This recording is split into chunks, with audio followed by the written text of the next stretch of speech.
भारत भूमि को देवताओं और संतों की भूमि माना जाता है। इस भूमि पर अक्सर विदेशी शक्तियों द्वारा आक्रमण किया गया है, जिन्होंने यहाँ के धर्म को समाप्त करने का प्रयास किया। लेकिन हर बार ईश्वर ने ब्रह्मज्ञान का प्रकाश समाज तक पहुँचाने के लिए संत महापुरुष नामक दिव्य माध्यम को इस धरती पर भेजा। आज इस वीडियो में हम एक ऐसे ही महान व्यक्ति के बारे में जानने जा रहे हैं।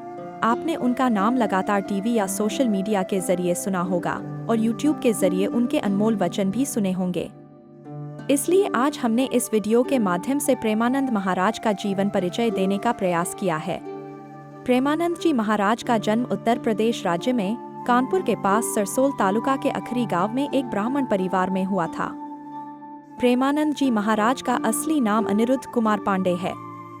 चूंकि पूरे परिवार का माहौल सात्विक और धार्मिक था, इसलिए बचपन से ही उनका रुझान आध्यात्मिकता की ओर भी अधिक था। इसलिए कम उम्र में ही उन्होंने अपने परिवार को छोड़कर ब्रह्मचारी जीवन जीने का फैसला किया। उनके पिता का नाम शंभुनाथ पांडे और माता का नाम रमा देवी है। उनके परिवार का आजीविका का साधन खेती था। उनका एक बड़ा भाई भी है। उनके बड़े भाई ने संस्कृत की पढ़ाई की थी और वे घर के सदस्यों को संस्कृत में कई धर्म ग्रंथ पढ़कर सुनाते थे। प्रेमानंद जी महाराज के दादा भी एक सन्यासी थे, अर्थात पूरा परिवार सात्विक था और भक्ति मार्ग पर चलता था।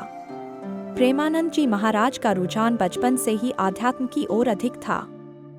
जिस उम्र में बच्चे खेलने में लगे रहते हैं, उस उम्र में प्रेमानंद जी महाराज भगवान की भक्ति में लीन हुए थे। चूंकि घर का वातावरण भी आध्यात्मिक रूप से पौष्टिक था, इसलिए उनमें कम उम्र में ही ईश्वर के प्रति भक्ति की भावना विकसित हो गई थी। प्रेमानंद जी महाराज बचपन में हनुमान चालीसा का पाठ किया करते थे। उनके बड़े भाई ने संस्कृत की पढ़ाई की थी और वे प्रतिदिन घर में श्रीमद् भागवत का पाठ किया करते थे। इन सब बातों का प्रभाव उसके बाल मन पर पड़ने लगा। कहते हैं कि बचपन का मन उपजाऊ मिट्टी की तरह होता है, जिस पर जो बोया जाता है वही उगता है। ऐसा ही कुछ हुआ महाराज के साथ। स्कूल में रहते हुए उनमें एक लगाव विकसित हो गया और उसका मन इस मोहमाया की दुनिया से उठ गया। वह बालक अध्यात्म से इतना प्रभावित हुआ कि मात्र 13 वर्ष की उम्र में उसने घर गृहस्थी छोड़कर ब्रह्मचारी बनकर सन्यासी धर्म अपनाने का निश्चय कर लिया।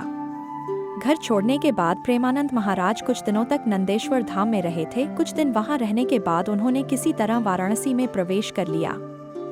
वाराणसी में अपने तपस्वी जीवन के दौरान वह दिन में 3 बार गंगा में स्नान करते थे और तुलसी घाट पर स्थित पीपल के पेड़ के नीचे बैठकर भगवान शंकर की आराधना करते थे।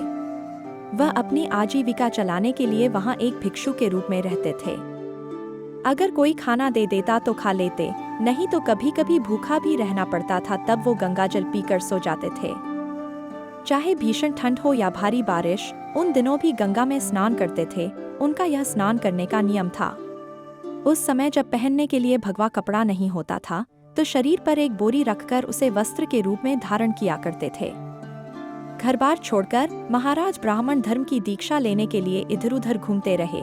दीक्षा के बाद अनिरुद्ध कुमार पांडे का नाम आनंद स्वरूप ब्रह्मचारी रखा गया। महाराज श्री गौरांगी शरण जी उनके गुरु थे। कहा जाता है कि वह लगभग 10 वर्षों तक गुरु की सेवा में रहे। प्रेमानंद महाराज प्रतिदिन की तरह तुलसी घाट पर पिपल वृक्ष के नीचे बैठकर भगवान शंकर का ध्यान कर रहे थे। उनके मन में विचार आया कि भगवान श्री कृष्ण का वृंदावन कैसा होगा। इसके बाद उन्होंने उस विचार को नजरअंदाज कर दिया और अपने ध्यान पर ध्यान केंद्रित किया।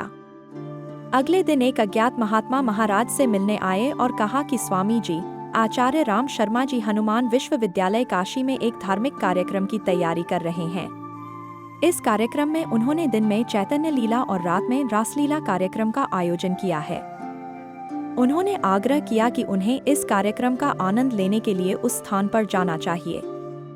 लेकिन प्रेमानंद महाराज ने इस प्रस्ताव को अस्वीकार कर दिया। लेकिन बार बार अनुरोध करने के बाद प्रेमानंद जी वहां गए। लगभग 1 माह तक चैतन्य लीला और रासलीला का आनंद लेने के बाद समय कैसे बीत गया उन्हें पता ही नहीं चला। जैसे जैसे कार्यक्रम समाप्त हो रहा था, वह बहुत चिंतित होने लगे। वह उस व्यक्ति से मिले जिसने कार्यक्रम का आयोजन किया था और उनसे पूछा कि वह इस रासलीला को हमेशा के लिए कैसे देख सकते हैं। तब उन्होंने कहा, बाबा आप अगर वृंदावन आएंगे तो हर दिन रासलीला कार्यक्रम देख सकेंगे। उनकी इच्छा अंदर से जाग उठी।